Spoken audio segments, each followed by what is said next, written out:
Boa tarde a todos, a todas e a todos que estão aqui no mais um programa Saco de Gatos, em que hoje a gente tem a honra, o prazer e a alegria de receber Bernardo Kucinski, grande escritor brasileiro, um autor excelente que a gente adora aqui na Alameda, autor de inúmeros livros, romances, livros de contos, de crônicas, livros de não ficção que ainda não estão na Alameda, mas estarão em breve.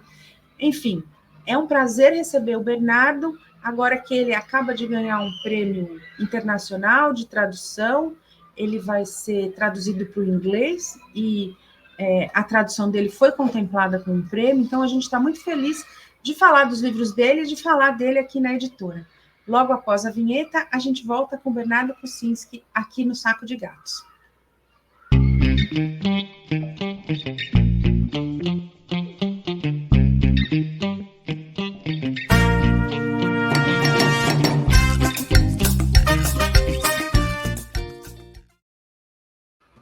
Oi, Bernardo, boa tarde. Boa tarde, Joana. Boa tarde a todos que estão e irão nos ouvir. Ai, Bernardo, é uma alegria ter você aqui no programa Saco de Gatos. Alegria só menor do que editar você na Alameda. Então, eu achei que o prêmio de tradução na Inglaterra era um bom motivo para a gente conversar, já que a gente nunca fez um programa juntos. Queria, em primeiro lugar, parabenizar pelo prêmio e pedir para você falar um pouco mais do prêmio, o que vai acontecer e tal. Bom, o PEN Clube é uma associação tradicional de escritores e eles, todos os anos, eles contemplam alguns livros estrangeiros com um auxílio à tradução e muitas editoras solicitam esse auxílio e eles escolhem apenas aquele número de títulos que eles podem contemplar. Então, ao ser escolhido pelo PEN Clube, já é, ao mesmo tempo, uma distinção e, ao mesmo tempo, já é um meio caminho para a tradução, porque é um auxílio à tradução. Eu já recebi essa distinção deles há alguns anos atrás, quando eles aceitaram o pedido de tradução do Pretérito Imperfeito, pela mesma editora que agora está pedindo para a tradução do Congresso dos Desaparecidos. E o livro foi publicado e saiu muito bem em inglês, e agora eu espero que seja publicado o Congresso dos Desaparecidos em inglês.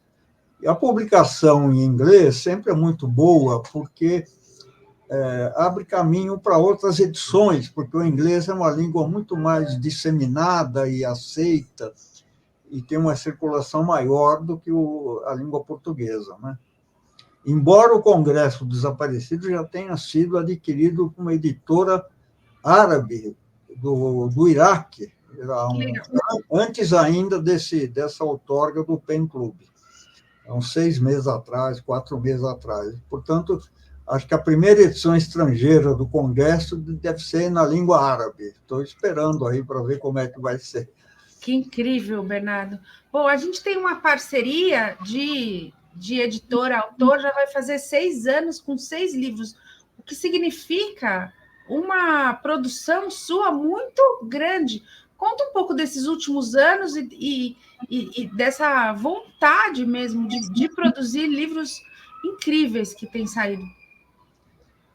Bom, como vocês sabem, eu comecei a escrever ficção tardiamente, já tinha mais de 70 anos de idade, e foi uma espécie de uma explosão de criatividade. Escrevi muitos contos, muitos livros, na verdade, ultimamente, eu ando mais devagar. Assim, de uns 2, 3 anos para cá, eu ando um pouco mais devagar. Mas eu estou trabalhando agora, principalmente, em recuperar textos que ficaram pela metade, coisas que eu comecei e não continuei.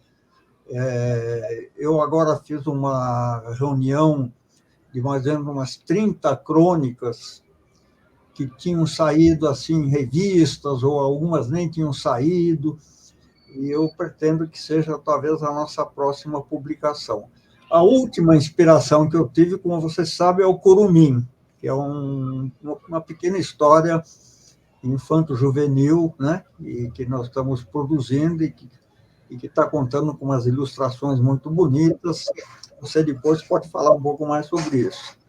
A gente está com o Curumim aqui, estou até com ele aqui em cima da minha mesa, vendo as ilustrações, com um projeto gráfico lindo, ilustrações da Paloma Amorim muito legais, e acho que foi, enfim, para a editora é até um projeto um pouco mais difícil de fazer, porque a gente não faz livro infanto-juvenil, e a gente queria fazer um livro que continuasse com a sua cara dentro da editora, dentro de uma coleção Bernardo Kucinski, e ao mesmo tempo tivesse esse viés mais infanto-juvenil. Acho que a gente foi feliz e está sendo feliz na edição do livro. Assim. Então, acho que até o final do ano ele já está nas livrarias e a gente já faz mais um lançamento. Depois a gente se dedica ao livro de crônicas. O primeiro livro que você publicou na Alameda foi o livro que era bem no Congresso. Bem no primeiro ano do governo Bolsonaro, acho que ele tinha acabado de ser eleito. Conta um pouco, foi um processo interessante de edição, né? Você me ligou um dia, eu estava num outro lugar e a gente começou a conversar. Foi muito legal esse primeiro livro que a gente começou e consolidou essa parceria. Esse foi a Nova Ordem, né? A Nova Ordem, exatamente. A Nova Ordem foi uma coisa assim, uma espécie de novela de intervenção que eu chamei, né? Foi uma novela assim meio no calor da hora, e eu reuni algumas narrativas que tinham ficado pela metade e acho que consegui montar uma história até plausível. Super interessante. E tem uma trama com personagens, evidentemente, é uma distopia, e tem também uma coisa dual, tem uma outra narrativa que segue embaixo através de notas de rodapé, que são os éditos da Nova Ordem, né? Que mais ou menos eu quase que antecipei todas as maldades do governo Bolsonaro, assim, a extinção do Ministério do Trabalho, a extinção de benefícios sociais, está tudo ali meio que antecipado, né? As pessoas acharam que você foi um visionário. Muitas pessoas falaram nisso, lembra? Foi muito feliz. É um livro terrível, como foram os anos Bolsonaro. É um bom livro. Depois eu escrevi um livrinho menor, que até hoje eu não sei se eu devia ter publicado ou não, que foi O Colapso da Nova Ordem. Adoro esse livro. Mas, sabe, na nossa cidade, escreveu, publica, mesmo que não seja perfeito, tem que se expor à opinião pública, né? Aos leitores e tal. Isso. E aí a gente teve o livro de contos, né? Que é bem completo, não é mesmo? Sim, aquela coletânea é bem completa. Aquela coletânea foi legal. Foi legal. Contos, E eu cavoquei agora mais uns 20, 25 contos também, que vamos esperar algum tempo, depois das crônicas, tentar publicar mais essa série de contos. Né? Sim. E, Bernardo, você que estava falando que foi um escritor tardio, como foi que essa vontade de escrever ficção aconteceu na sua vida de um jornalista tão importante e tão jornalista, né? Professor de jornalismo, etc.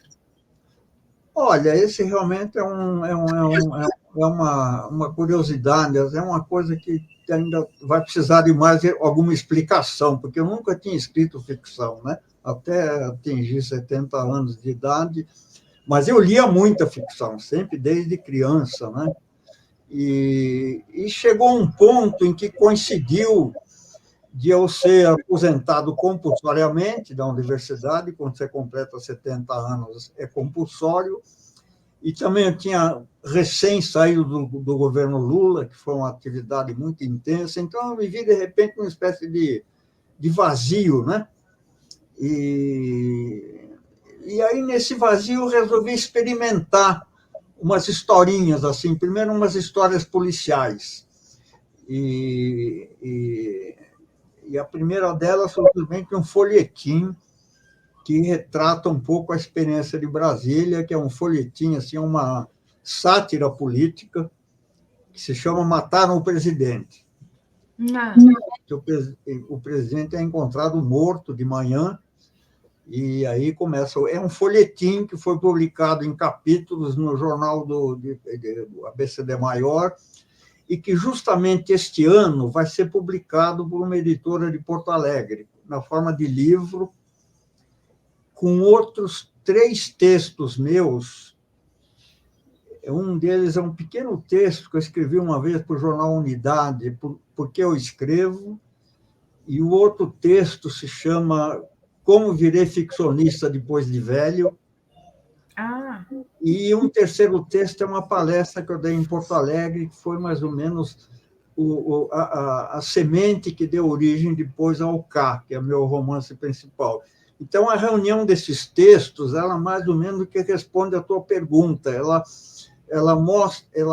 traz para o leitor as circunstâncias nas quais eu me tornei ficcionista, assim, de repente, entende? A ideia desses textos é essa. Deve sair no final do ano por essa editora de Porto Alegre. E virar ficcionista te fez muito bem pessoalmente, né? Foi muito divertido. No começo, principalmente, eu me divertia muito, né? Porque a coisa saía fácil e as histórias se desenvolviam assim como se já estivessem prontas, e eu achei tudo muito divertido. E depois, até hoje depois começa a parte um pouco mais sofrida, em que eu comecei a escrever já assim, precisava escrever sobre certo assunto, então, mas já foi um pouco mais difícil, né? O Pretérito Imperfeito, por exemplo, é um livro que mexe com também uma história de família, né? Familiar, uma história bastante dramática, e foi um livro mais difícil, mais pensado, cada linha era trabalhada, né? E hoje eu estou um pouco nessa base, a coisa já não sai fácil, eu preciso... O Curumim saiu fácil, não saiu? O Curumim saiu porque eu tive uma inspiração repentina, que fazia tempo que eu não tinha. Saiu fácil, sim, saiu, eu acho que saiu fácil. É excelente esse livro, Curumim. Muito bom. O texto é fluido, né? É fluido. É uma história interessante, é fluido, é ótimo o livro. Corre bem. E eu ia te perguntar do Júlia, né? O Júlia é uma história interessante. Queria que você contasse como te veio o Júlia. E uma curiosidade sobre o Júlia, não sei se você lembra, você me deu 2 originais para ler, um em cada tempo. Um era do passado para o presente e o outro intercalando os tempos passado, presente, passado, presente.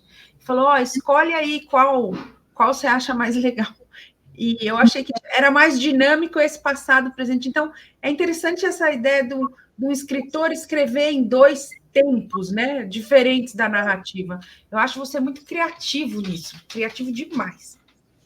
O Júlia foi uma novela que foi sendo gestada aos poucos, demorou muito tempo, 3, 4 anos, reescrevi várias vezes, estiquei, depois enxuguei, estiquei de novo, até que finalmente eu me defrontei com uma novela, eu acho que do Ednei Silvestre, se não me engano, chama Vidas Provisórias, que é uma novela que ele escreveu em 2 tempos, bem diferentes, né? E eu aí resolvi adotar essa estrutura dele em 2 tempos, e foi... Embora eu tenha submetido a vocês 2 formas, né, para ver o que vocês achavam, mas, de fato, eu acho que a forma correta é essa pela qual saiu publicada mesmo, em 2 tempos, né? E você é um escritor muito estudado dentro dos cursos de letras e da Academia Brasileira, né? Eu até penso que, às vezes, como editora, eu não lançaria a outra forma, assim, só para dar material para os críticos pensarem do jeito que você escreve, assim. Eu não sei, vamos pensar nisso, que eu não sei o que você acha, eu acho engraçado e acho interessante também, porque, enfim, mostra um pouco esse processo do escritor, né, de pensar. Eu acho que se podia pensar alguma coisa em cima realmente a minha obra, embora seja pequena, num certo sentido, ela suscitou realmente uma avalanche de estudos na academia, né? Acho que por uma circunstância talvez seja uma coisa que veio na hora certa, mexe um pouco com a questão da memória, mexe com a questão do real e do imaginado. O fato é que se tornou um material muito adequado para debates acadêmicos, né? Ele tem muito de contemporâneo também, ainda que seja ficção, você está sempre falando um pouco do nosso tempo, dessa memória. Então, eu tenho uma caixa inteira de trabalho sobre os meus livros, né? E agora saiu um livro inteirinho sobre a minha obra, que é do Everson Dadalto, uma tese de doutorado, e é justamente ele que está editando esse livrinho que vai sair pela Polifonia. Então, eu acho que talvez uma coisa que se podia pensar, um projeto talvez seja possível, seja uma coisa que reunisse esses trabalhos todos em cima dele, uma certa elaboração, né? Uhum. Aí podia entrar também, por exemplo, coisas que eu escrevi de 2 formas, de 3 formas, um pouco... Porque acho que o que falta, talvez, nesses estudos, embora sejam muitos estudos, eu sinto falta um pouco do estudo do meu estilo. Isso é legal, né? Seria muito legal. Tem um trabalho da Fabiana, tem um trabalho da Luciana Coro, tem alguns trabalhos sobre o meu estilo, mas eu acho que não houve uma coisa um pouco mais, digamos, elaborada, mais detalhada sobre o meu estilo, né? E o que você queria falar sobre o seu estilo? Que também, ainda essa entrevista pode servir para isso, né? Para a gente falar um pouco do estilo Bernardo Kucinski. O meu forte, como vocês sabem, são os contos, né? Quer dizer, então, o estudo do estilo seria mais o estudo do estilo dos contos, né? Uhum. E mesmo as minhas novelas, algumas delas, ou quase todas, são escritas na forma de compartimentos estanques. Cada capítulo é autossuficiente, como se fosse um conto, né? Mas eu acho que isso, alguma coisa sobre estilo seria interessante, alguma coisa a mais, né? Claro. Mas, enfim, é isso. E, Bernardo, sabe que eu sempre tive uma curiosidade. Por que você assina os livros B. Kucinski? Bom, então, quando eu virei ficcionista e vi que estava dando certo...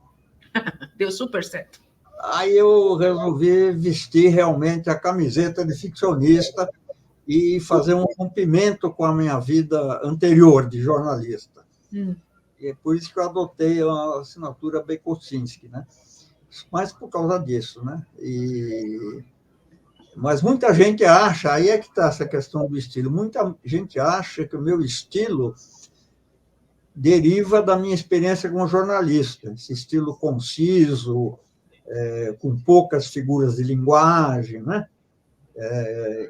Eu discordo um pouco disso, por isso que eu achei essa discussão interessante, né? Legal.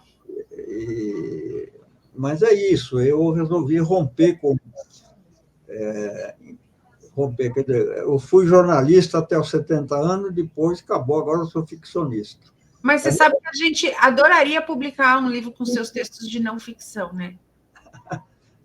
Vamos ver, essas crônicas são meio termo. Fora as crônicas, tem alguns textos também de não ficção que eu acho que mereciam ser publicados, né? Acho que a gente vai montar um belo livro. E eu acho que você é um dos autores que trabalha bastante com os editores, né? Então a gente vive conversando, não é? Vamos sempre aí na sua casa falar sobre os livros, enfim, no máximo que a gente consegue, porque é um trabalheira louco aqui. Mas avançamos bastante também. Então. É uma confusão, mas assim, a gente vai que vai, né? Vai progredir. Eu queria que você falasse um pouco também sobre o Congresso dos Desaparecidos, que é um livro maravilhoso, acho que é uma das suas obras mais legais e que a gente publicou não faz muito tempo. e que eu acho que merece um pouco de uma análise própria. Como você... A gente ficou conversando sobre o Congresso muito tempo antes, né? Você veio e falou, eu tenho um livro, é sobre isso, etc. E aí a gente, enfim, de repente o livro sai. Como foi esse processo? Que ideia que você teve? Bom, o Congresso dos Desaparecidos foi um livro que ele foi criado assim de uma maneira bastante natural. Eu nem tive que reescrever muitas vezes e também não escrevi de uma vez só. E ele foi precedido de muita leitura. Eu fiz muita leitura, primeiro sobre, por exemplo, sobre a guerrilha do Araguaia, porque foi lá que foram desaparecidos o maior contingente de pessoas, né? Quase 60 jovens lá foram mortos pelo governo e pelas forças de repressão. Então, eu estudei muito a questão da guerrilha do Araguaia e também eu estudei muito a questão dos ritos de sepultamento, do papel que tem o luto nessas situações, como é que as várias culturas trabalham a questão da alma, da vida depois da morte, da reverência aos mortos, né? Então, eu fui lendo muita coisa sobre isso, até que eu fui me criando algumas convicções de como escrever, porque eu tinha muitas dúvidas de como escrever. Então, é um livro pequeno, escrito de forma bastante tranquila, mas que foi precedido de muita leitura, muita leitura. Ele tem muitas camadas, não é mesmo? De interpretação, eu acho. Eu acho que ainda poderia ser melhor, mas eu acho que não é um livro ruim, é um livro bom e talvez ele podia ter um pouco mais de repercussão, não sei. Alguém me disse que daria uma bela peça de teatro, né? Até porque o Haroldo apresenta ele como como é que ele falou mesmo? Uma espécie de teatro em prosa, né? O Haroldo tem esse conceito sobre o E eu fiquei surpreendido com esse pedido dessa editora do Iraque, né? Mas é que a questão dos desaparecidos ela é uma questão hoje universal, sim, muito candente, né? São centenas de desaparecidos. Essa semana passada mesmo eu vi uma entrevista com um uma escritora do México. No México existe hoje 20, 30 mil desaparecidos. Entende? Desaparecidos, ninguém sabe o que fizeram com os corpos, como sumiram. Isso no México de hoje, entende? E tem os desaparecidos no Mediterrâneo, na Guerra Civil da Síria, sabe, no Sudão, todos esses lugares. É uma coisa terrível. Então, acho que é por isso que o livro suscitou esse interesse por parte lá do mundo árabe. Né? Eu acho que é um livro que tem que ter mais repercussão mesmo, e, ao mesmo tempo, seria uma linda peça de teatro, seria excelente fazer ele no teatro. A gente anda tentando falar com os grupos para ver se alguém compra essa ideia de fazer o Congresso dos Desaparecidos no teatro, que seria muito legal. E Bernardo, os seus próximos, você falou aqui dos seus próximos projetos, que é o Curumim, que vai sair até o final do ano, e o livro de crônicas, não é isso? O de crônicas, ele praticamente está pronto. E tem o título? Tem título, vai se chamar, se o título for aceito por vocês, Nas Dobras do Tempo. Eu gosto desse título. Porque são coisas assim que foram acontecendo ao longo dos anos, e algumas, entende? Algumas efêmeras, outras duradouras, mas assim, eu garimpei coisas que escrevi em diversas épocas, né? E então vai chamar Nas Dobras do Tempo. E muitas delas são crônicas de viagens que eu fiz ao Vietnã, território palestino, Bolívia, Colômbia, e outras são historinhas mais curtas, né? Algumas não se encaixam muito bem no gênero de crônica, mas dá para entrar. É quase que um mini ensaios, né? Bom. Mas eu acho que o conjunto é razoável.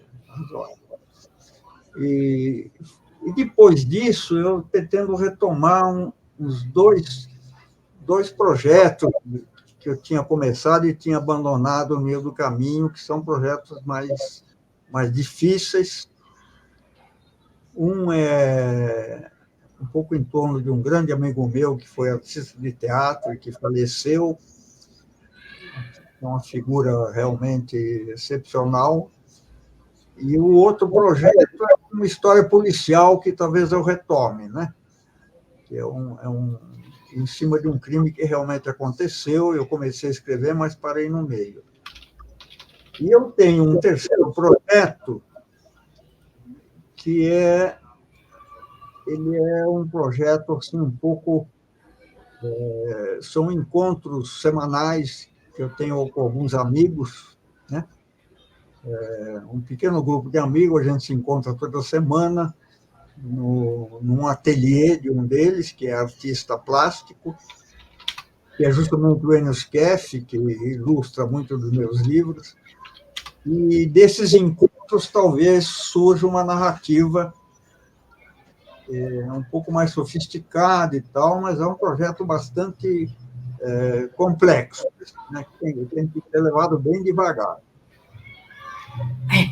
E conta um pouco da sua parceria com o Enio Skeff, o ilustrador das capas, que é legal isso. Ele são amigos há milênios, né? Ele ilustrou o meu primeiro livro, depois ilustrou os outros.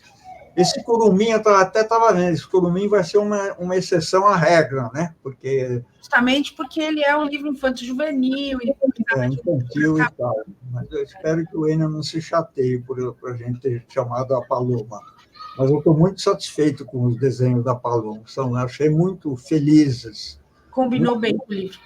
Eu achei muito feliz o traço dela. Lembra um pouco a arte indígena, né? Sim. E gostei muito mesmo. Vou promover um encontro de vocês, ela é uma querida. Gostei muito. Bernardo, a gente tem aqui meia hora de conversa, que já está chegando no fim, mas a gente vai voltar a conversar quando sair o Curumim, a gente vai falar mais dele. Então, eu queria, enfim, te agradecer pela conversa, pela parceria, por esse tempo todo junto, e falar que estamos aí para os novos livros e que está dando muito certo, e te animar para fazer esses próximos projetos, que eu acho fundamentais para a literatura brasileira. Assim, é de fato uma honra e uma alegria ter você aqui na Alameda. Muito bem, muito obrigado, Joana. Vamos continuar. Vamos. Então, tá bom. Vamos marcar de semana que vem, vou aí, e a gente termina de conversar, tá bom? Tá bom. Com o livro da Paloma. Tchau. Tchau.